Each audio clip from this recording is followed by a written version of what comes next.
नमस्कार, market prescription कार्यक्रममा यहाँलाई स्वागत छ। हामी यो कार्यक्रममा नियमित जस्तो शेयर बजारको विविध आयामहरूको बारेमा एकजना अतिथिसँग छलफल गर्छौँ। पछिल्लो समय शेयर बजार निरन्तर अधोगतिमा छ। अधोगतिमा मैले यस अर्थमा भने कि बजार आज पनि घट्यो, भोलि पनि घट्यो, पर्सि पनि घट्यो, अब त आज बढ्ला भन्ने ठान्यो, आज फेरि घट्छ। अब किन यस्तो भइरहेछ? के मार्केटका पण्डितहरू फेल खाएका हुन्? यो प्राविधिक ज्योतिषशास्त्र फेल खाएको? यस विषयमा हामी कुराकानी गर्न एकजना अतिथिसँग उपस्थित भएका छौँ। उहाँ शेयर बजारका लगानीकर्ताहरू बीच सुपरिचित हुनुहुन्छ, प्राविधिक विश्लेषक विष्णुप्रसाद बस्याल।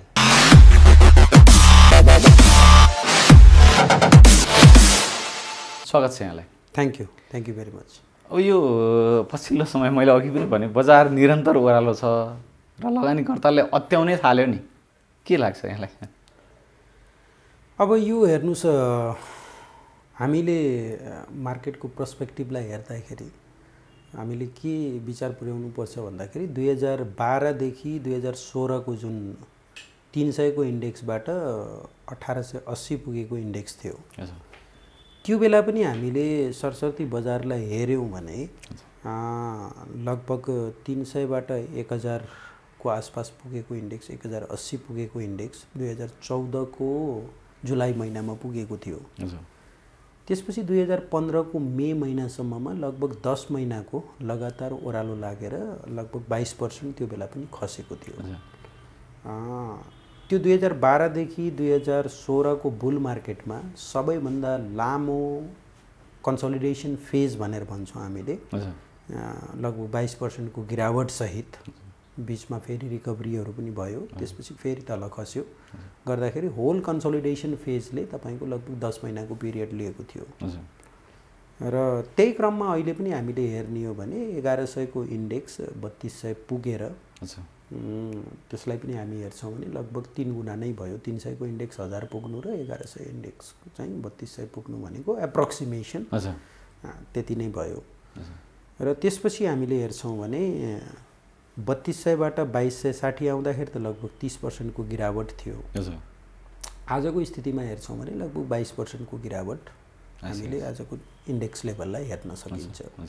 र समय कति बित्यो भनेर हामीले हेर्ने हो भने 7 महिनाको पिरियड बित्यो।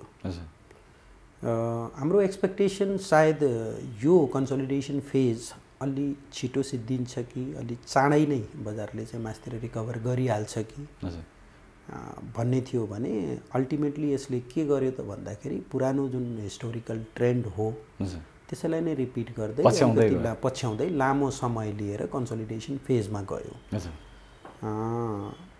डिसेम्बर 2021 मा बटम लागेको जुन 2260 को बजार हो, आज लगभग मार्च महिना सिद्धिन लाग्दाखेरि पनि 3 महिना बितिसक्यो र हामीले त्यो हेर्छौँ भने 2260 को लो लागिसकेपछि आज पनि हामीले बजार हेर्छौँ भने 2500 को हाराहारीमा छ।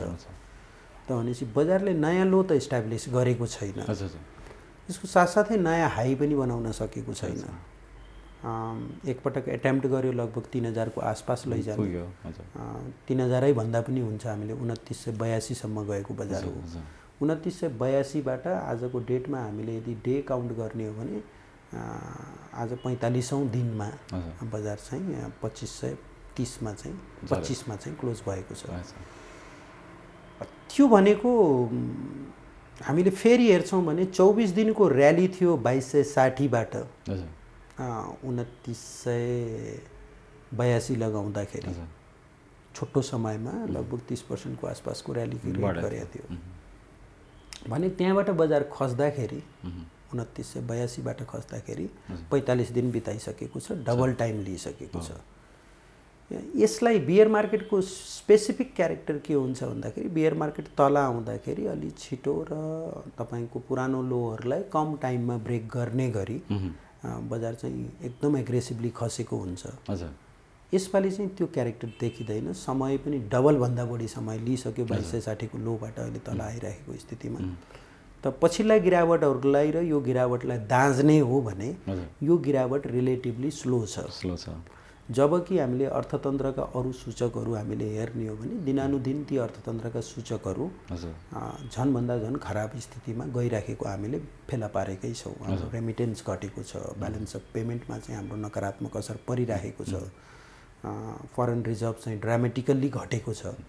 यी सबै नेगेटिभिटीहरू हुँदाहुँदै पनि बजारले पुरानो लो जुन चाहिँ 2260 को डिसेम्बरमा बनाएको लो हो त्यसलाई ब्रेक गर्न सकेको छैन र धेरै दिन बितिसक्दा पनि टोटल टाइम फ्रेम हामीले यो बियर मार्केटको फेज हामीले लियौँ जुन 19 अगस्त 2021बाट खस्न सुरु गरेको बजार आजको दिनसम्ममा कति दिन भएछ भनेर हामीले हेर्दाखेरि 145 दिन भइसक्यो र मन्थ वाइज हामीले हेर्ने हो भने हामी 7औं महिनामा छौँ अहिले। त्यस्तै विकली हिसाबले हामीले हेर्ने हो भने 32औं हप्ता हामी कटिसकेका छौँ, अर्को हप्ता 33 हप्ता पुग्दैछ। भनेपछि यो लामो फेजलाई हामीले एज अ कन्सोलिडेसन फेजको रूपमा लिन सक्छौँ। एज अ अर्थतन्त्रमा भएका सर्टेन सक्सहरूले गर्दाखेरि यो बजार चाहिँ कन्सोलिडेसन फेजतिर गयो र पहिलाको जुन बुल थियो त्यो हामीले हेर्ने 14 महिनामा 180% बढेको बुल थियो र त्यो 14 महिनामा धेरै छोटो समयमा धेरै नै ठुलो राइज भएको इतिहासमा हामीले सरसर्ती हेर्छौँ भने यो त्यति छोटो पिरियडमा त्यत्रो ठुलो राइज भएको हामीले पहिलोपटक नै देखेको हो। त्यो पिरियड छोटो समयको हिसाबले हेर्ने हो भने त भनेपछि मैले एज अ टेक्निकल्ली यो चिजलाई लिँदाखेरि हाम्रो एक्सपेक्टेसनभन्दा बढी समय त लियो तर मार्केट चाहिँ बुल मार्केटभित्रको जर्नीमा नै हामी करेक्सन फेजमै छौँ। यसले लामो समय करेक्सन लियो भन्ने नै हो गरेको। त्यो लामो करेक्सनको कारण के हो भन्दाखेरि जसरी बजार छोटो समयमा बढी पर्सेन्टेजले राइज गरेको थियो अब बजारले फेरि त्यही इन्टेन्सिटीको राइज ल्याउनको लागि फेरि बजारले चाहिँ लामो कन्सोलिडेसन बिताउनु नै पर्छ। त्यो हामीले अरू बजारहरूलाई पनि हामीले हेऱ्यौँ भने त्यसको नेचर त्यस्तै हुन्छ। त्यो म बढी सरप्राइज चाहिँ छैन। चिन्ताको विषय चाहिँ अलि यो बियर मार्केट अलि लामो लम्बियो सो द्याट कि हाम्रो 7औं महिनासम्म आइपुग्दाखेरि पनि हामीले प्रफिटको मुख देख्न पाएनौँ होइन। हालाकि बीचबीचमा स्विङ ट्रेड गर्नेहरूले गरे बनायो होला प्रफिट तर चाहिँ एज अ लगानीकर्ता म त अलि लामो समय होल्ड गर्ने हो भन्ने मान्छेलाई 7 महिनासम्म प्रफिटको मुख देख्न नपाउँदाखेरि चिन्ताको विषय चाहिँ हुन्छ, चिन्तित चाहिँ हुन्छ। तर बजार बियर फेसमा गइसकेको छैन। यो चाहिँ बुल मार्केटभित्रकै करेक्सन हो र जब यो करेक्सन सिद्धिन्छ फ्यान्टास्टिक राइज चाहिँ दिन्छ भन्ने विश्वास छ। अब त्यही त यो चाहिँ कहिलेसम्म कुर्ने भन्ने चाहिँ धेरैलाई लागेको छ। केही चाहिँले चाहिँ आत्तिएर पनि बेच्न थालेको अवस्था देखिन्छ किनभने यो अब निरन्तर घट्ने हो भने 5-7 अङ्कले आजको भोलि घट्ने पर्सि घट्ने भयो भने त आज बेच्दाखेरि त 3 दिन पछाडि फेरि किन्न फाइदा होला भनेर मान्छेहरू चाहिँ बेच्न बढी आत्तिएको हुन् कि जस्तो देखिएको छ नि। अनि त्यो स्वाभाविक हो। हेर्नुहोस् ट्रेडरको काम के हो, इभन ट्रेडर होस् या लगानीकर्ता होस् आफ्नो कस्ट कम गर्न जसले पनि चाहेको हुन्छ। मैले अलिकति माथिल्लो रेटमा म बेच्न सक्छु र तलको रेटमा मैले उठाउन सकेँ भने जो चाहिँ अलिकति स्मार्ट मुभर हुन्छ बजारमा जसले क्विक ट्रेड गर्छ ती मान्छेहरूको लागि चाहिँ अहिले बेचेर म फेरि तलको रेटमा नै पाउँछु भन्ने यदि एक्सपेक्टेसन छ या कसैको सोच कस्तो पनि हुनसक्छ भन्दाखेरि यो त बुल मार्केटै सिद्धियो भनेपछि अहिले पनि जे जति छ बरु कमाइ घाटा भए पनि होइन म बजारबाट निस्कन्छु भन्ने खालको प्रवृत्ति पनि हुन्छ। हेर्नु बजार भनेको के हो भन्दाखेरि डिफरेन्ट पर्सेप्सनको खेल हो होइन। कसैले बेचिराखेको छ त कसैले किनी पनि त राखेको होला होइन, ट्रान्जेक्सनै हुँदैन। त भनेपछि किन्ने मान्छेले के भनेर भनेको छ भन्दाखेरि बजार घटिसक्यो अब यहाँ अब घट्दैन म किन्छु भन्छ। बेच्ने मान्छेले के सोचेर बेचेको छ भन्दाखेरि योभन्दा अझै तल पाउन सक्ने सम्भावना छ या म फेरि बजारबाट एक्जिटै हुन्छु बुल मार्केटै सिद्धियो भनेर बेचेको छ। डिफ्रेन्ट पर्सेप्सन डेभलप गरेर बेचेको छ। कसैले घाटै खाएर बेचेको छ, कसैले भनेको छ ल मेरो पहिला 3200 हुँदाखेरि प्रफिट राम्रै थियो यसपालि पनि अलिकति प्रफिट त जोगियो त कमै प्रफिटमा सेटिस्फाई गरौँला, 15-20% प्रफिटमा सेटिस्फाई गरौँला, 100% कमाउन सकिनँ होइन या 30%मा सेटिस्फाई गरौँला भनेर त्यसरी बेच्ने मान्छेहरू पनि छन् यो बजारमा। तर हुन्छ के भन्दाखेरि मैले जेनरल अब्जर्भेसन मैले बारम्बार आफ्नो सोसियल मिडियाको थ्रु पनि भन्ने गरिरहेको छु। हामीले इलिट वेब एनालाइसिसमा एनालाइसिस गर्दाखेरि हामीले बारम्बार पढेको कुरा के हो भन्दाखेरि जब बजारमा चारैतिरबाट निराशा मात्रै हुन्छ र हरेक मान्छे अब यो रेटमा नबेच्ने हो भने त म त घाटैमा जान्छु भन्ने खालको मेजोरिटी मान्छेहरूको त्यो सोच हाबी हुन्छ। हाबी हुँदाखेरि चाहिँ त्यो हाबी हुँदाखेरि बजारले चाहिँ बटम लगाउने गर्छ हैन।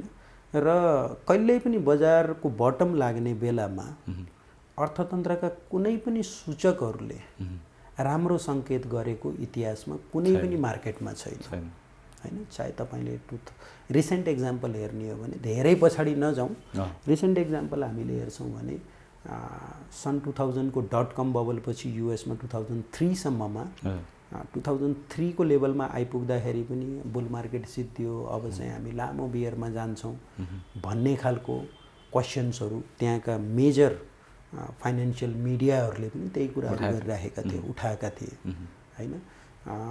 सबैभन्दा बेस्ट ग्रोथ पिरियड सिद्धियो भन्ने उठाएका थिए।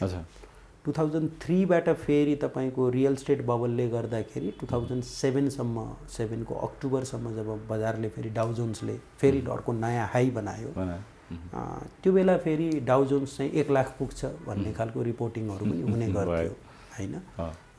त्यो 2007 को टप लाग्दाखेरि फेरि मान्छेहरूमा होप आशा निकै ठुलो तरिकाले पलाएको थियो र 2008 को फाइनेन्सियल क्राइसिस हामी सबैलाई याद नै छ हैन। त्यसले चाहिँ अर्थतन्त्रमा विश्वभरिलाई नै ठुलो प्रभाव पारेको थियो र हामीले हेर्छौँ भने अगस्त 2008 पछि नेपालको मार्केट पनि नराम्ररी खसेको थियो। त भनेपछि र जब 2009 मा आइपुग्दाखेरि फेरि मान्छेहरूको पेसिमिजम जुन चाहिँ नकारात्मक सोचको जुन प्रवृत्ति हो, अब त सबै कम्पनीहरू धमाधम, फलानो कम्पनीले पनि ब्याङ्क्रप्सी फाइल गर्यो हैन। एआइजी जस्तो कम्पनी जुन चाहिँ अमेरिकाको सबैभन्दा ठुलो इन्सुरेन्स कम्पनी हो, त्यो पनि डुब्ने स्थितिमा गयो। कतिपय मर्गेज लेन्डिङ कम्पनीहरू डुब्ने स्थितिमा छन्, ठुल्ठुला इन्भेस्टर ब्याङ्करहरू चाहिँ डुब्नेवाला छन्। भनेपछि यो त अर्थतन्त्र बर्बादै भइसक्यो, खराब भइसक्यो। अब कुनै आशा छैन, होप छैन। तपाईँको ब्याङ्क अफ अमेरिकाको रेट तपाईँको सेन्टमा ट्रेड हुन सुरु गरेको थियो, सिटी ब्याङ्कको रेटहरू त्यस्तै थियो हैन। त भनेपछि मान्छेले सम्पूर्ण आशाहरू जुन 2007 मा थिए त्यो सबै निराशामा परिणत भएको थियो। तपाईँको जस्ट धेरै समय पनि होइन, 15 महिनाको बियर मार्केटले त्यो गरिदिएको थियो र त्यो गिरावट ठुलो गिरावट थियो। त्यसपछि पनि बजार बढ्यो हेर्नुहोस् हैन। रिसेन्ट टाइममा हेर्छौँ भने कोभिडको बेलामा लौ 1929 को जस्तो बियर मार्केट हो। अब अर्थतन्त्र त सबै खराब भइसक्यो, जीडीपी ग्रोथ रेट नेगेटिभमा गइसक्यो। कसैले GDP growth rate, quarterly GDP growth rate भारतकै हामीले हेर्ने हो भने -25% थियो हैन। त्यो भनेको त हामीले आजसम्म परिकल्पना पनि नगरेको जीडीपी ग्रोथ रेट हो। -25% भनेको -25% ले जीडीपी एक क्वार्टरमा डिक्लाइन हुनु भनेको हामीले कहिले जिन्दगीमा सोचेका पनि थिएनौँ हैन। त्यो स्थिति पनि हामीले भोग्यौँ हैन। र पनि बजार चाहिँ मास्तिर बढ्यो हैन। दुनिया नै बर्बाद भयो कि भन्ने स्थितिमा पनि बजार बढ्यो। त्यसकारणले सबैभन्दा बढी निराशा र अर्थतन्त्रका सूचकहरू सबैभन्दा कमजोर भएको अवस्थामा बजारले बटम लगाउने, त्यसले टप लगाउँदैन हेर्नुहोस् है। बजारले टप कहिले लगाउँछ? जब चारैतिर आशाहरू पलाएका हुन्छन्, त्यो बेला मात्रै टप लाग्ने हो। त्यही भएर हामीले जस्ट फन्डामेन्टल पर्सपेक्टिभबाट मात्रै हामीले बजारलाई हेर्ने प्रयास गऱ्यौँ भने त्यो चाहिँ बजारसँग जस्टिफाई हुँदैन। यो भनेको सेन्टिमेन्टको खेल हो। फन्डामेन्टल विक भएको बेलामा नै बजारले बटम लगाउँछ र फन्डामेन्टल स्ट्रङ भएको बेलामा नै बजारले टप लगाउँछ। त अहिले हामी कहाँ छौँ भनेर भन्ने हो भने हामी टेलविन्डमा छौँ। अहिले लगानी नगर्नु या भएको लगानी निकाल्नु बढी डेन्जरस हो हैन। किन भन्दा डाउनसाइड रिस्क अब थोरै छ, अपसाइड पोटेन्सियल धेरै, सम्भावना धेरै छ। त मास्तिरको सम्भावना धेरै भएको र तलको रिस्क थोरै भएको बेलामा नै लगानी गर्ने सबैभन्दा उपयुक्त वातावरण हो। त्यही भएर मैले अहिले कोही मान्छे क्यास छ लगानी सरप्लस छ भने यो समय लगानी गर्ने नै हो भनेर भन्छु। अब जुन मान्छे अलरेडी डिप्लोय गरिसकेको छ भने उसले 1-2 वर्ष 2 वर्ष जति होल्ड गर्न सक्यो भने राम्रै प्रफिट कमाएर निस्कन्छ भन्ने चाहिँ आशा चाहिँ मलाई छ। हजुर, त्यसो भएदेखि अब यो बजार चाहिँ अहिले अब साइडवेज जस्तो भयो, अब छिटै बटम लाग्ला, त्यसमा बढ्ने नै हो। त्यसमा अहिले चाहिँ तपाईँहरू नातिनुहोस् भन्नु पर्यो हाम्रो दर्शकहरूलाई। नै डेफिनेटली अब लगानीको हेर्नुहोस्, नातिनुहोस् भनेर त कसैको सम्पत्तिको मेरो जिम्मेवारी लिन त सकिँदैन, के छ जिम्मेवारी लिन त सकिँदैन। कसैलाई आवश्यकै पर्या होला होइन, उसलाई क्यास चाहिएको होला, त्यो त हेर्नुहोस् क्यास म्यानेजमेन्टको पार्ट हो, लगानी म्यानेजमेन्टको व्यवस्थापनको पार्ट हो होइन, उसले कसरी गर्ने भन्ने कुराहरू हो। यदि उसलाई चाँडै नै त्यो पैसा चाहिँदैन र अलिकति फन्डामेन्टल स्ट्रङ कम्पनीमा उसले लगानी गरेको छ, त्यो कम्पनीले कमाएर दिन्छ भन्ने विश्वास छ भने चाहिँ तपाईँ कुनै पनि कम्पनीले इभन 15% 20% दिन सक्ने क्यापासिटी भएका कम्पनी आजको डेटमा होल्ड गर्नुहुन्छ भने तपाईँलाई नोक्सान, ठुलो नोक्सान हुन्छ जस्तो मलाई लाग्दैन। धेरै जसो कमर्सियल ब्याङ्कहरू हामीले हेर्छौँ भने 15-20% दिन सक्ने क्यापासिटी उनीहरूको छ। दिन सक्ने भन्दैमा फेरि हामीले डिस्ट्रिब्युट गर्ने, बोनस दिने भनेर हेर्छौँ। त्यो बोनस दिने भन्ने होइन, तपाईँको इपिएस ग्रोथको कुरा गर्दैछु मैले। कमाउने कति त, त्यो कमाएको पैसा पनि त सबै सेयर होल्डरकै पैसा हो नि त होइन। उसको कमाउन सक्ने 15-20% कमाउन सक्ने क्यापासिटी छ भने आजको यो रेटमा तपाईँले 300 को हाराहारीको रेटको ब्याङ्क्सहरू पाउनु भनेको र राम्रै पर्फर्म गरेका ब्याङ्कहरू पाउनु भनेको इट्स अमेजिङ होइन। त्यो त्यस्तो खालको रेटहरू हामीले जेनरली पाउँदैनौँ। तर के 300 नै लोएस्ट रेट हो त भनेर सोध्नुहुन्छ भने डेफिनेटली नहुन सक्छ। त इन्भेस्टमेन्ट पर्सपेक्टिभबाट हामीले हेर्दाखेरि जस्ट क्यापिटल गेनलाई मात्रै हामीले हेर्ने कि होइन, तपाईँको त्यहाँ मैले कम्पनीमा लगानी गर्ने भनेको म कम्पनीको मालिकको रूपमा हैसियतले लगानी गरे हो। त कम्पनीले मलाई कमाएर दिन सक्छ भने 20 रुपियाँ कमाउने कम्पनीलाई 300 रुपियाँ हाल्नु चाहिँ कुनै पनि खराब पक्ष हो जस्तो मलाई लाग्दैन। यो राम्रो ह्यान्डसम रिटर्न हो। र भोलि बिहान जब तपाईँका सेन्टिमेन्टहरू पोजिटिभ हुँदै जान्छ उसले भ्यालुएसन त क्याच गर्छ होइन। त्यो कम्प्लिटली विश्वास गरे हुन्छ। जसले लामो समय क्यापिटल मार्केटमा काम गरेको छ उसले यो कुरा बुझेको छ। हेर्नुहोस्, नयाँ लगानीकर्ताले चाहिँ लौ बजार बर्बाद भयो, पेनिक हुने भन्ने कुराहरू त्यो त हेर्नुहोस् तिनीहरू चाहिँ नयाँ लगानीकर्ताहरू नै पुरानोले बुझिएको छ। हेर्नुहोस्, हामीले 40-40 महिनाको बियर मार्केट पनि हामीले देखिया होइन त, 7 महिना त हो होइन। 50 आधा सम्पत्ति आधा आफ्नो हाईबाट आधा सम्पत्ति भएको हामीले देखिया होइन त होइन। हालाकि अहिले पनि कतिपय कम्पनीका सम्पत्ति त आधा भइदिए, अहिले पनि 7 महिनामा पनि भइदिए होइन। तर त 7 महिना त फेस गरेका छौँ नि हामीले होइन। 8 महिना होला, 9 महिना होला, अरू 2 महिना होला। तर अल्टिमेटली यदि बजार जान्छ नै, फेरि त्यो हिस्ट्रीले प्रमाणित गरेको कुरा हो। यदि जान्छ भने तपाईँको एउटा लगभग 25-30% मैले एनुअल रिटर्न लिन्छु भनेर कसैले सोध्छ भने त्यो चाहिँ सम्भव छ। र बुल मार्केट अझै सिद्धिएको छैन भन्ने कुरामा मेरो कन्फिडेन्ट लेभल मैले भनिसकेँ, आई एम 90% कन्फिडेन्ट लेभल होइन। अब मेरो होल एनालाइसिस फेलै खायो भने 10% रङ हुन सक्ने सम्भावना चाहिँ छ। हेर्नुहोस्, त्यो स्वाभाविकै हो। अब बजारमा चाहिँ मुख्य बजारलाई प्रभाव पार्ने चाहिँ लिक्विडिटी क्राइसिस नै भयो होइन। अब के हो यो पैसा कहाँ गयो होला, यो क्यापिटल फ्लाइ नै भएको हो के भन्ने? अनि त्यो देखिएको छ होइन। क्यापिटल फ्लाइ भएको, फ्लाइ भन्नाले यहाँबाट बाहिरियो पैसा भन्नुभन्दा पनि होइन, बाहिरिनको लागि त त्यस्तो कुनै सोर्सेसहरू या कुनै हुन्डी मार्फत होला के होला, त्यो आफ्नो ठाउँमा छँदैछ, त्यो पनि छ। हामीले त्यो हार्स रियालिटी हो हाम्रो नेपाल जस्तो इकोनोमीको, हामीले त्यो एक्सेप्ट गर्नुपर्छ, त्यो छ, चलिराखेको छ। त समस्या कहाँ देखिएको छ भन्दाखेरि, जस्तो म तपाईँलाई सिम्पल इक्जाम्पल दिन्छु। मेरो कोही साथीभाइ अमेरिकामा छ, अस्ट्रेलियामा छ, या दुबईमा छ, या कुनै देशमा छ, भारतमै छ होइन। अब नेपालमा हेर्नुहोस् रेगुलेटरीहरूको जुन जेनरलले अब्जर्भेसन उनीहरूको माइन्डसेट के छ भन्दाखेरि उहाँहरूले के हेर्नुहुन्न भन्दाखेरि 2016मा 1880 को बजार थियो हेर्नुहोस् 2021मा आउँदाखेरि त्यो बजार 3200 नै पुग्यो हो 1821बाट 3200 हामीले हेर्छौँ भने कति राइज भयो हैन 16 देखि 22 भनेको कति पिरियड हो 6 वर्षको पिरियड हो त्यो 6 वर्षको पिरियडमा मैले 15% को एक्सपेक्टेड रिटर्न मैले गरेँ र हरेक वर्ष 15% एनुअलाइज्ड रिटर्न मैले एक्सपेक्ट गरेँ आजको डेटमा एफडी राख्न जानुहुन्छ भने एफडीमा 12% पाइरहेको छ ब्याज दिन्छ हैन त भनेपछि मैले बजारमा पैसा लगाए बापत एडिसनल रिस्क प्रिमियम त मैले चाहन्छु मैले त 15% त एक्सपेक्ट गर्नु पर्यो 2016मा गरेको लगानी मैले 15% एक्सपेक्ट गर्ने हो भनेर त्यही इन्डेक्सलाई फेरि यो इन्डेक्स भनेको के हो भन्नुहुन्छ भने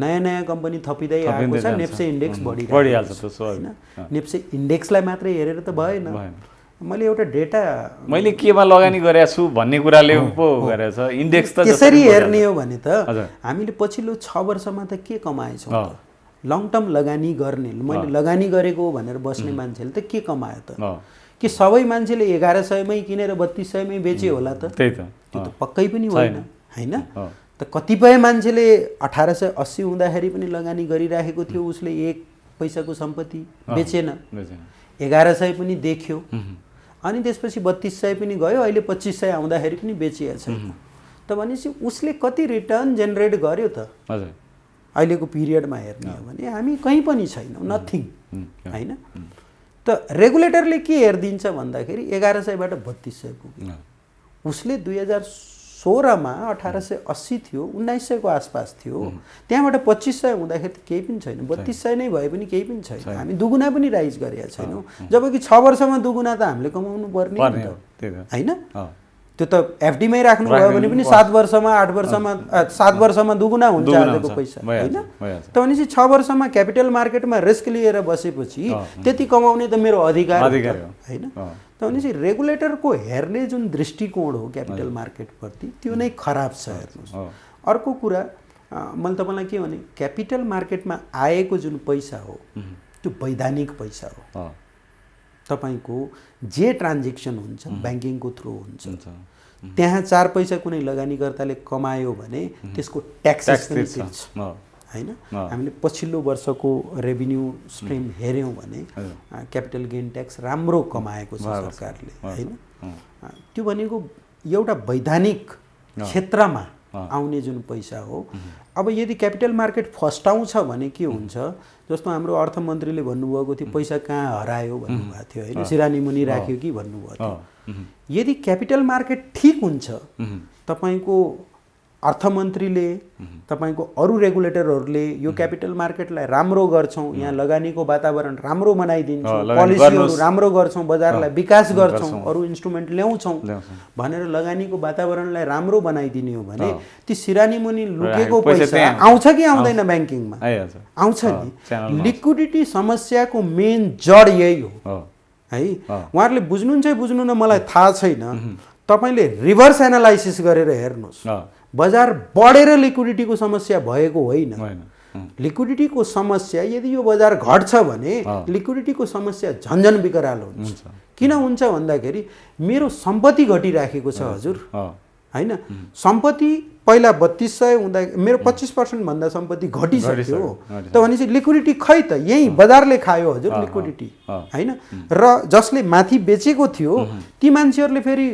सम्पत्ति कहाँ लग्यो होला त उसले त उसको त लगानी फस्टाउने एउटा इन्भाइरोमेन्ट खोज्नु पर्यो त भनेपछि दुईवटा सेक्टरमा पैसा गएको छ एउटा गएको छ तपाईको रियल स्टेटमा रियल स्टेटमा अब तपाईको रियल स्टेटलाई हो सरकारले डिस्करेज गर्नुपर्ने रियल स्टेटमा कस्तो जान्छ तपाईले 5 करोडको जग्गा किन्नु भयो भने 50 लाख रुपैयाँको मालपोतमा देखाउँछ कारोबार 4.5 करोड रुपैयाँ क्याशमा ट्रान्जेक्सन हुन्छ त्यो हामी सबैलाई थाहा छ त्यो सिस्टममा देखिदैन त्यो सिस्टममा देखिदैन र कहिले फिर्ता आउँदैन त्यो पैसा हैन त्यो ब्याङ्किङ सेक्टरमा फेरि फिर्ता आउँदैन किन भन्दा तपाईको मालपोतमा त 50 लाख देखाएको छ नि कारोबार त्यो 4.5 करोड ब्याङ्कमा लिएर गयो भने त कहाँबाट ल्याइस पैसा सोर्स खोजिहाल्छ हैन त्यो पैसा त फिर्तै आउँदैन अनि त्यो पैसाले चाहिँ तपाईको मनी मल्टिप्लायर क्रिएट गर्न सक्दैन त भनेपछि त्यो पैसा त त्यहीँ हराएर गयो नि, सिरानी मुनि त त्यहाँबाट गयो नि होइन। तपाईँले के गर्नुभयो भन्दाखेरि फर्मल सेक्टरमा जुन कमाइराखेको मान्छेलाई यो सेक्टरलाई दबाएर निरुत्साहित गरेर इन्फर्मल सेक्टरमा पैसा तपाईँले पठाएको बाध्य बनाउनु भयो होइन।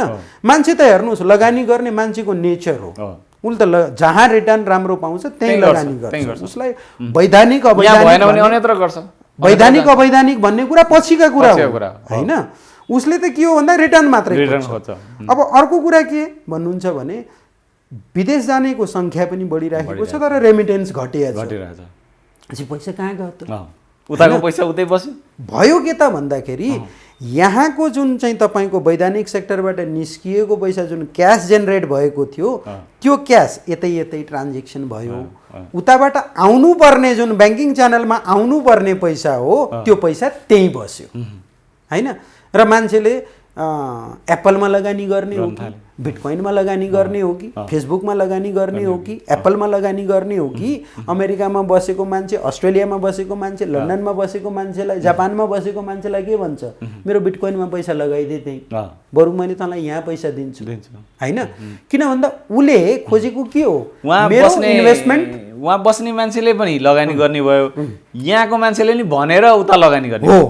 अब यदि क्यापिटल मार्केटलाई सही पोलिसी लिएर आउने र यहाँ चाहिँ इन्भेस्टमेन्टलाई प्रोत्साहन गर्ने र क्यापिटल मार्केट सस्टेनेबल हुन्छ है, हामीले त्यही अनुसार पोलिसी बनाउँछौँ है। यो क्यापिटल मार्केटलाई हामीले पोलिसी लेभलबाट खसाल्ने खालको पोलिसी लिएर आउँदैनौँ होइन। बजार नेचुरल तरिकाले घटबड हुन्छ त्यो हुन दिनुहोस्, त्यसमा कसैको दोष छैन। हेर्नुहोस् बजार बढिया छ भने एउटा पोइन्टबाट खस्ने नै हो, त्यसलाई कसैले रोक्न सक्दैन होइन, त्यो त स्वाभाविक प्रक्रिया हो। तर सरकारले यहाँ यो क्यापिटल मार्केट बढी भयो यसलाई खसाल्नुपर्छ भनेर पोलिसी लिएर आउँछ भने अब बाहिर बसेर जुन चाहिँ उसले नेपालको मार्केट फस्टाउँदो मार्केटमा जुन रेमिटेन्स पठाएर ल मैले नेपालको मार्केटमा कमाउँछु भनेर सोचिराखेको थियो, आज कोरियाका मान्छेले कतिले पैसा लगानी गरेका छन् तपाईँले हेर्नुहुन्छ भने विदेशमा बस्ने मान्छेहरू कोरियनहरूले ठुलो लगानी गरेका छन्। गल्फ कन्ट्रीबाट ठुलो लगानी छ नेपालको क्यापिटल मार्केटमा, फर्मल च्यानलबाट पैसा आएको छ, ब्याङ्किङ सेक्टरमा आएको छ। उनीहरूको सम्पत्ति डुब्न थाल्यो भने के गर्छ, पैसा पठाउन छोड्छ। अनि उसले के गर्छ, त्यहाँ कुन सम्पत्तिमा उसको एसेट ग्रो भएको छ यसो हेर्छ। बिटकोइनमा त यार तपाईँको एकै महिनामा 20-25% कमाउन सकिँदो रहेछ, हेर्छ होइन। आफ्नो सम्पत्ति रिस्कमा पनि हालेको छ, बिटकोइन रिस्की छ यार, तपाईँको राम्रो छैन। जुन हिसाबले बिटकोइनमा मान्छेहरूले पैसा हालेका छन् तिनीहरूको सबै पैसा डुब्न पनि सक्छ, त्यो रियालिटी हो। तर पनि मान्छेको जुन स्पेकुलेसन गर्ने इन्स्टिङ्क्ट हुन्छ होइन, त्यहाँ त देखिराखेको छ तलमाथि फ्लक्चुएसन भइराखेको छ। त केही कमाउने अपर्च्युनिटी छ भने म त्यहाँ गर्छु। यदि त्यो अपर्च्युनिटी हाम्रो नेपालको क्यापिटल मार्केटले दिइदिएको भए सायद त्यो गर्थेन त भनेपछि लिक्विडिटीको समस्या त्यहाँबाट समाधान हुन्थ्यो। त्यो सिरियस थिङ्किङ हाम्रो फर्मल इकोनोमीलाई अझै कसरी स्ट्रङ बनाउने, यहाँको कर्पोरेट्सहरूलाई चाहिँ लगानी गर्नको लागि प्रोत्साहन गर्ने, निरुत्साहन गर्ने कुनै पोलिसी लिएर नआउने हो भने लिक्विडिटीको समस्या हेर्नुहोस् आफै समाधान हुन्छ। केही समय लाग्छ तर नेचुरल वेमा पहिला जस्तो थियो त्यस्तै तरिकाले फर्किएर आउँछ।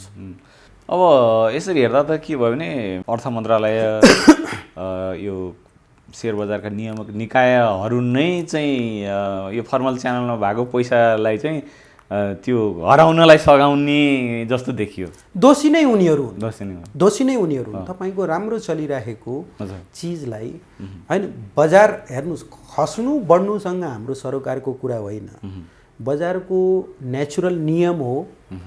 एउटा पोइन्टमा पुगेपछि त्यो खस्छ नि होइन, त्यसलाई कसैले रोक्न सक्दैन के। तर रेगुलेटरले के सोच्नु भएन भन्दाखेरि यो बजार बढी भयो, ओभर हिटेड भयो होइन, यसलाई खसाल्नुपर्छ भनेर सोच्नु भएन कि होइन। त्यो खालको पोलिसी ल्याउनु भएन, लगानीलाई निरुत्साहित गर्ने पोलिसी ल्याउनु भएन, प्रोत्साहन गर्ने पोलिसी ल्याउनु पर्यो। बजारलाई नेचुरल्ली छोडिदिनु पर्यो, जो जसरी चल्छ होइन। यो मानौ 3200मा तपाईँको त्यो पोलिसी नआएको भए 4000 पुगेर खस्थ्यो कि 5000 पुगेर खस्थ्यो कि, खस्न त खस्थ्यो हेर्नुहोस्। तर के भन्दाखेरि सरकारले खसाल्छु भनेर खसालेको त होइन नि त। यहाँ त के देखियो त भन्दाखेरि राष्ट्र ब्याङ्क आफै लागेर निरुत्साहित गर्ने काम देखियो होइन, अर्थ मन्त्रालय आफै राखेर निरुत्साहित गर्ने काम देखियो हैन। र रेगुलेटरमा बसेका मान्छेहरूले हामीलाई चाहिने क्यापिटल मार्केटका इन्स्ट्रुमेन्टहरू नल्याइदिने, सुधारहरू नगर्ने, क्यापिटल मार्केटको विस्तारको लागि कुनै काम नगर्ने, हैन, मजाले कानमा तेल हालेर बस्ने, हैन, त्यो कामहरू चाहिँ बढी देखियो। हजुर, मैले यहाँसँग म कुराकानी गर्दैछु भन्दै गर्दाखेरि चाहिँ केही बजारका लगानीकर्ताहरूले यहाँसँग सम्बन्धित केही व्यक्तिगत प्रश्नहरू सोधेका छन् हैन, त्यो मैले राखिनँ भनेदेखि अब उनीहरूप्रति अन्याय हुन्छ। अब एउटा प्रश्न चाहिँ के एकजनाले राख्नु भएको छ भने यो 2260बाट बजार बढ्दै गर्दा चाहिँ अब 3200 नपुगी तल खस्दैन भन्नुभएको थियो, तर बजार 2999बाटै तलतिर खस्यो। त्यसपछि 2983बाट बजार खस्दा 2740 भन्दा तल आउने ठाउँ छैन भन्नुभएको थियो, तर बजार 2500 भन्दा पनि तल खसिसक्यो। बजार टेक्निकल एनालाइसिसले काम गर्न छोडेको हो भनेर भनेको छ एकजनाले। यस्तो हो, पर्सपेक्टिभ कसरी बुझ्नुहुन्छ भन्ने कुराहरू हो हैन। मैले 3000 देखि 3200 को बिचमा एउटा टप लगाउँछ, त्यसपछि बजारले रिट्रेसमेन्ट लिन्छ। रिट्रेसमेन्ट लिँदाखेरि मेरो एस्टिमेसन 2700 देखि लिएर 2650 को आसपासको थियो, लगभग त्यहाँसम्म रिट्रेसमेन्ट आउला, त्यसपछि बजार बढ्ला भन्ने एक्सपेक्टेसन थियो हैन। त्यो एस्टिमेसनको कुरा हो त्यति बेलाको।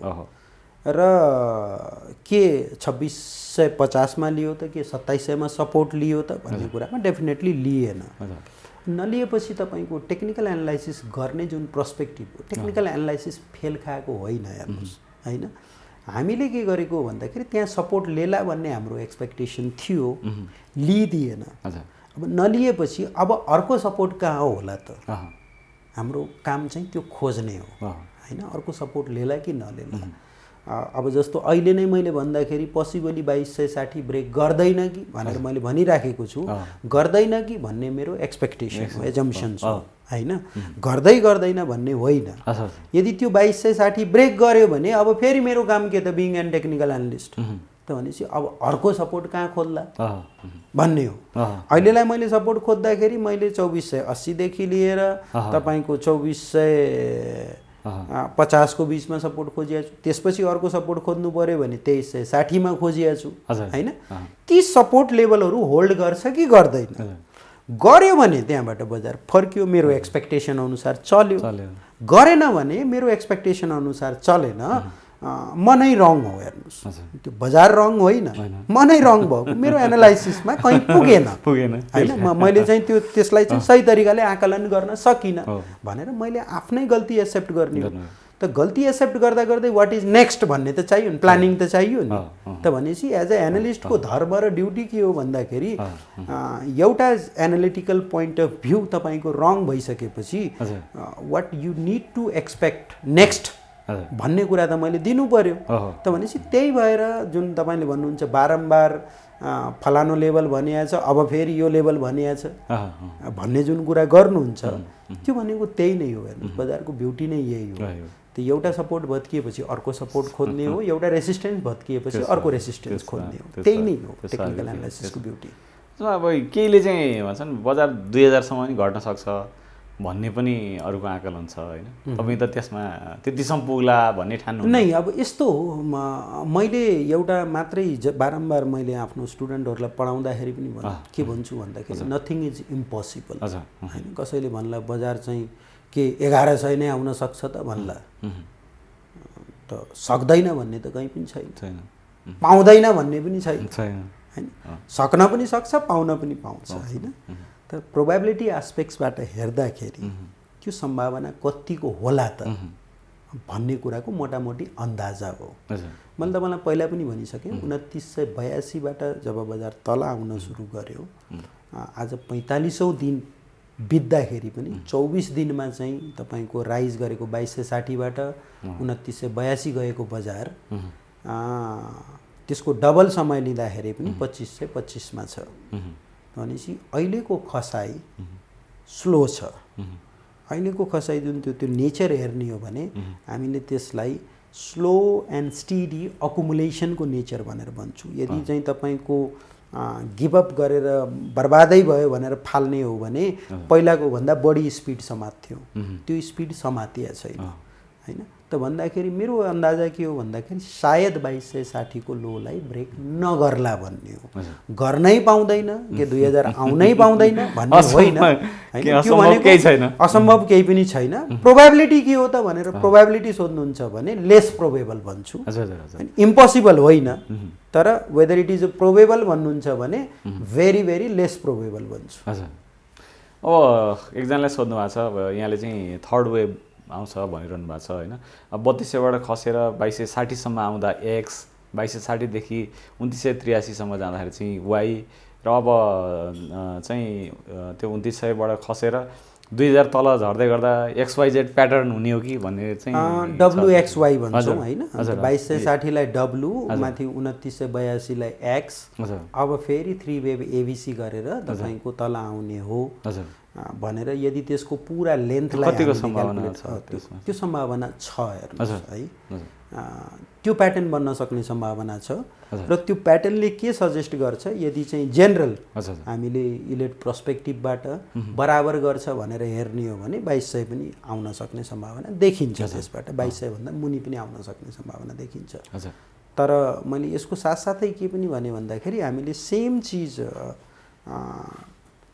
2016 देखि 2020 सम्मको जुन डिक्लाइनिङ फेज थियो त्यो बेलामा पनि बजारले WXY नै बनाएको थियो, डबल जिगज्याग कम्बिनेसन बनाएको थियो।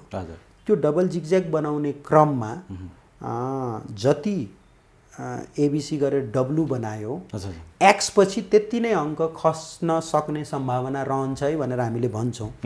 यदि त्यति अङ्क खस्दिएको भए 900 आउँथ्यो त्यो बेलामा होइन। मेरो सुरुको एजम्पसन्स 900 आउन सक्छ है भन्ने एजम्पसन्स पनि त्यसैको बेसिसमा थियो। तर भइदियो के त पछिबाट बजारले मोमेन्टम स्लो गरिदियो, समय बढी लिइदियो, जति समय बिताउनु पर्ने थियो समय लिइदियो, तर धेरै तल आएन। त्यति बेला तपाईँले डब्लुको प्याटर्न हेर्नुहुन्छ भने 1135 को लो थियो, त्यसपछि खसेर बजार कति आयो भन्दाखेरि 1100 मात्रै आइदियो होइन। त्यो जस्ट 35 अङ्कले मात्रै मोडिफाई गर्यो र त्यत्रो समय लिएर। त भनेपछि त्यो हिसाबले हामीले हेर्ने हो भने अहिले पनि मेरो एक्सपेक्टेसन के हो त भन्दाखेरि के त्यो प्याटर्न बनेको हो त भन्नुहुन्छ भने सम्भव छ त्यो प्याटर्न बनेको हुनसक्छ। तर 2260 कै लोलाई ब्रेक गर्ला त भनेर सोध्नुहुन्छ भने सायद नगर्ला, किन भन्दा मोमेन्टम स्लो छ, समय बढी बितिसक्यो। अब तपाईँको यो लामो कन्सोलिडेसन पछि बजारको चाहिँ नर्मल्ली दिशा चाहिँ मास्तिर जाने हो। यदि त्यस्तो कुनै गरिदियो, मान्नु इनकेस त्यस्तो गरिदियो भने रिकभरी भी सेप हुन्छ। जस्तो पहिला 2260 लगाएर भी सेप रिकभरी गएको थियो नि, यदि इनकेस त्यस्तो पेनिक, मैले त्यसलाई क्यापिचुलेसन भन्छु, बजारमा आत्तिएर सबै सेयर लौ अब त बर्बाद भयो भनेर बेच्नेवाला प्रवृत्ति हुन्छ, त्यसले क्यापिचुलेसन लिएर आउँछ। त्यस्तो क्यापिचुलेसन ल्याइदियो भने रिकभरी विल बी द भी सेप, निकै नै स्ट्रङ रिकभरी हुन्छ। होइन त्यस्तो प्रवृत्ति भएन र अकुमुलेसन फेज हो भने हुनसक्छ 1-2 हप्ता अरू लम्बिन सक्छ, तर बजार मास्तिरबाट बिस्तारै मास्तिर कभर गर्ने गरी हुन्छ। त्यो स्थिति भइदियो भने झन् फास्ट रिकभरी हुन्छ। जस्तो बजारमा के भयो भने अस्ति एमसिसीको बेलामा यो हाइड्रो सेक्टर चाहिँ अब बुम हुन्छ, यो पारित भयो भने धेरैलाई लागेको थियो। त्यसै गरी यो बिमा क्षेत्रको चाहिँ जुन यो क्यापिटल वृद्धि गर्ने जुन कुरा आयो, अब त्यसले पनि अब यसले बढाउला। मान्छेहरू त के छ भने राइट सेयर पाइन्छ, बोनस पाइन्छ भनेपछि अब बढी त्यति झुम्बिन्छन्, त्यो कारणले बढ्ला भन्ने थियो। त्यो दुइटैको खासै असर चाहिँ बजारमा देखिएन होइन। अब चुनावमा अलिकति पैसा बजारमा आउँछ कि भन्ने धेरैको अपेक्षा थियो, चुनाव घोषणा पनि त्यसलाई खासै प्रभाव पारेन। अब कुनै सेक्टरले त्यस्तो मार्केटलाई लिड गर्ने निकट भविष्यमा यहाँले देख्नुहुन्छ? लिड भनेको तपाईँको के हो भन्दाखेरि जस्तो अहिले एमसिसी पास भयो, हाइड्रो चल्नुपर्छ भन्ने जुन एक्सपेक्टेसन थियो, हुन त बजार भनेको यो कुनै एउटा पोलिसीले ड्राइभ गर्दाखेरि त्यो सेक्टरलाई लङ टर्ममा के इफेक्ट गर्छ त्यसको प्राइसिङ आजै डिस्काउन्ट हुने कुरा हो। तर इमिडिएटली के त्यसको प्रभाव थियो त? के एमसिसी पास गरेर हाइड्रो पावर कम्पनीहरूको रेभिन्यू भयङ्कर तरिकाले बढ्ने हो त? होइन। हाइड्रो पावर कम्पनीहरूको हेर्नुभयो भने हुन्छ के त भन्दाखेरि सरकारले सर्टेन पिपिए गरेको हुन्छ, उनीहरूलाई जुन पैसा दिने हो दिन्छ। तपाईँको प्रसारण लाइन होस् या नहोस्, हाइड्रो पावरलाई उनीहरूले डाइरेक्ट बेच्न पाउने भन्ने स्थिति त छैन। हेर्नुहोस्, उनीहरूले एनइएको थ्रु नै बेच्ने हो इलेक्ट्रिसिटी। तर अहिले बेच्ने भनेर एउटा कम्पनी स्थापना गरेको अवस्था छ, एनइएको थ्रु नै गर्ने हो होइन, या फेरि पावर ट्रेड गर्न भोलि बिहान पाइन्छ कि भन्ने कुराहरू ती भविष्यका कुरा हो। त्यो पर्सपेक्टिभबाट हेर्दाखेरि एमसिसी पास भएर कि हाइड्रो पावरलाई पोजिटिभ होला त भन्ने हो भने डेफिनेटली पोजिटिभ छ। यसमा चाहिँ हाइड्रो पावरहरूको जुन चिन्ता थियो त्यो चाहिँ केही हदसम्ममा निराकरण गरेको छ कि हामीले ठुलो लेभलमा प्रोडक्सन गऱ्यौँ र नेपालमा खपत हुन सक्ने स्थिति भइदिएन भने सरकारले पो कहाँबाट पैसा दिने भन्ने जुन चिन्ता थियो त्यो चिन्तालाई चाहिँ अलिकति निराकरण गरिएको छ। भनेपछि भविष्य के होला त हाइड्रो पावरको भन्ने हो भने डेफिनेटली अहिलेको टेक्निकल्ली ट्रेन्ड हेर्दाखेरि पनि हाइड्रो पावरको एउटा राम्रो र्याली जान सक्ने छ। सबै कम्पनी होइन, जसको चाहिँ राम्रो प्रोडक्सनमा आइसकेका छन्, राम्रो इपिएस छ, ती कम्पनीहरूको भविष्य छ। सेलेक्टेड हाइड्रो पावर कम्पनीहरू राम्रो छ अझै पनि। भने अब अर्को कुरा आयो तपाईँको पुँजी वृद्धिको कारणले गर्दाखेरि बजार बढ्छ भन्ने जुन एक्सपेक्टेसन हो, म त सुरुदेखि नै राइट के का लागि भन्ने कुराको जहिले पनि क्वेसन गर्ने हो। फन्डामेन्टल्ली तपाईँले भन्नुहुन्छ भने कि पुँजी वृद्धिले जुन किसिमले डबल पुँजी पुर्याउने भनेर भनेको छ, धेरै जसो नन लाइफ कम्पनीहरूको 100 करोडको मात्रै पुँजी छ, 250 करोड पुर्याउने भनिएको छ। लाइफ कम्पनीहरूको धेरै जसोको 200 करोडको पुँजी छ, 500 करोड पुर्याउने भनिएको छ। त्यो भनेको अब कम्पनीहरू कि त मर्जमा जानु पर्यो कि त रिजर्भबाट चाहिँ ट्रान्सफर गरेर त्यसलाई क्यापिटलाइज गर्नु पर्यो या फेरि राइटमा ल्याउनु पर्यो होइन, त्योभन्दा अर्को कुनै उपाय छैन। तर ती सबै कुराहरू गर्दा गर्दै पनि के बिजनेस ग्रोथ त्यति छ त? हामीले विगतमा ब्याङ्कहरूको पुँजी बढायौँ, आजको डेटमा उनीहरूको पुँजीले नै उनीहरूको अर्निङलाई खाइराखेको छ। इपिएस निकाल्न सकेको छैन। पहिला फ्यान्टास्टिक इपिएस हुन्थ्यो ब्याङ्कको, आजको डेटमा त्यो इपिएस हामीले देख्न पाइँदैन। भनेपछि पुँजीले मात्रै च्यापेर पुँजी मात्रै वृद्धि गर भनेर एक्चुअलमा तपाईँको बिजनेस भोल्युम के छ त, ग्रोथ पर्सपेक्टिभ के छ त भनेर यदि रेगुलेटरले नसोच्ने हो र पुँजी वृद्धि मात्रै गर्ने हो भने अब मार्केट स्पेकुलेसनमा त हेर्नुहोस्, नेपालको भिड राइट आउँछ कि बोनस दिन्छ कि भनेपछि त्यो भिड चाहिँ स्पेकुलेटिभ माइन्ड चाहिँ भयङ्कर लाग्छ। र मेरो विश्वास पनि के हो भन्दाखेरि 10-15 दिन कन्सोलिडेट होला, त्यसपछि इन्सुरेन्स कम्पनी फ्यान्टास्टिकली चल्छ। किन भन्दा इन्भेस्टर्सको माइन्डसेटै त्यो छ होइन, त्यो माइन्डसेटले काम गर्छ नेपालमा त भनेपछि चल्नलाई चल्छ, राम्रो तपाईँको क्यापिटल गेन पनि पाउनुहुन्छ। तर एज अ लगानीकर्ता, एज अ इन्भेस्टर्स, त्यही कुरा प्रमोटरको पर्सपेक्टिभबाट हेरौँ त, प्रमोटरले आफ्नो सेयर पनि बेच्न नपाउने, क्यापिटल गेन पनि लिन नपाउने, अब उसले त्यो बिमा कम्पनीमा लगानी गर्यो रे, व्यापार बिजनेस ग्रोथ छैन। अर्को पर्सपेक्टिभ, व्यापार बिजनेस ग्रोथ हुन नसक्ला त के नेपालमा लो इन्सुरेन्स पेनिट्रेसन छ, त्यो के एक्सपान्ड नगर्ला त भविष्यमा? अवश्य गर्ला। तर यहाँ रेगुलेटरको पर्सपेक्टिभ के छ, कुनै पनि कम्पनीलाई तपाईँले नयाँ प्रडक्टहरू ल्याउन डिजाइन गर्न दिनुभएको छ त, यो कम्पनीले कति कमाउने होइन, कति बाँड्ने, के गर्ने भन्ने कुरा हरेक चिजहरू तपाईँ चाहिँ एउटा सुपर अथोरिटी भएर रेगुलेटरमा बसेर होइन, कम्पनीले कतिसम्म व्यापार ग्रो गर्ने, कति बाँड्ने होइन, रिस्क पार्टलाई रिजर्भ क्रिएट गर्नु पर्यो, त्यो ठिक छ, त्यहाँसम्म ठिक छ होइन। तर तिमीले यतिभन्दा बढी व्यापार गर्न पाउँदैनौ, योभन्दा बढी रिस्क गर्न पाउँदैनौ, यतिभन्दा बढी कमाउन पाउँदैनौ भन्ने खालको जुन मेन्टालिटी जुन रेगुलेटर्सहरूको छ, इभन बिमा समितिकै कुराहरू, त्यो मेन्टालिटीले यदि काम गर्यो भने मैले लगानी as a being and promoter मैले किन 100 रुपियाँ हाल्ने?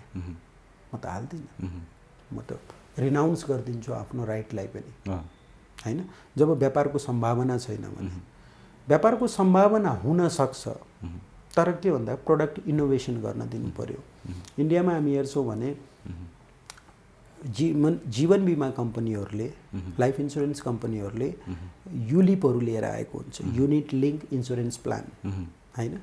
त्यो प्लान भनेको के हो भन्दाखेरि कम्पनीहरूले, तपाईँले त्यो बिमा कम्पनीमा लगानी गर्नुभयो, अब तपाईँको लगानीको सर्टेन पर्सेन्ट तपाईँको इन्सुरेन्स कभर पनि हुन्छ, तपाईँको रिस्क कभर पनि भयो, र धेरै जसो लगानी चाहिँ तपाईँको सिधै क्यापिटल मार्केटमा जान्छ क्यापिटल मार्केटमा लगानी गर्न दिइएको छ, संस्थाहरूलाई लगानी गर भनेर प्रोत्साहन गरिएको छ। नेपालमा रेगुलेटरको के छ भन्दाखेरि एफडीमा राखेर पैसा कमाउनलाई इन्सुरेन्स कम्पनीले फन्ड उठाउने हो।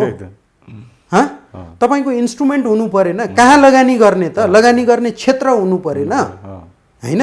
अनि तिम्रो तपाईँले सरकारले भनेको ठाउँमा रोड बनाउनलाई फन्डिङ गर्छु भनेर 6-7%, 8%मा चाहिँ फन्डिङ गर्छ नि त। गभर्मेन्ट बोन्ड किन्नलाई लगानी गर्छ इन्सुरेन्स कम्पनीले।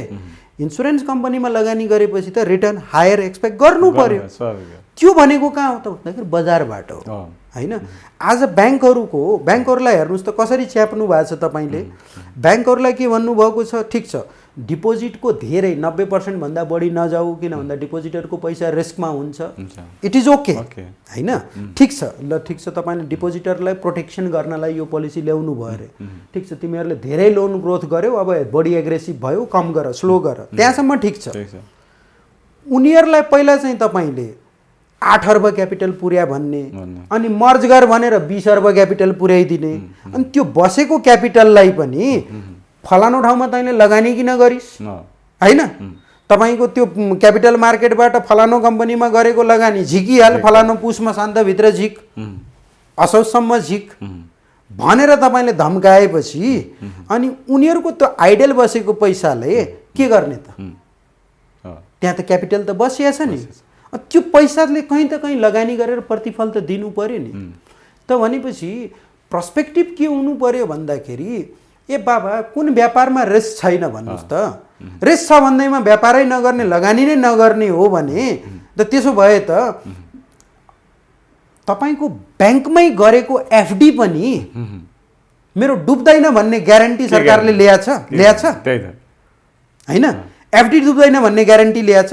सरकारले जारी गरेको बोन्ड मैले पेब्याक गर्छु है भनेर सरकारले ग्यारेन्टी लेखेर दिन्छ पहिला भन्नुहोस् त। सरकारले उठाएको लोन नै आज श्रीलङ्काले के भनिएको छ, म पैसा दिन छैन, मसँग पैसा छैन भनिएको छ, हात खडा गरेको छैन।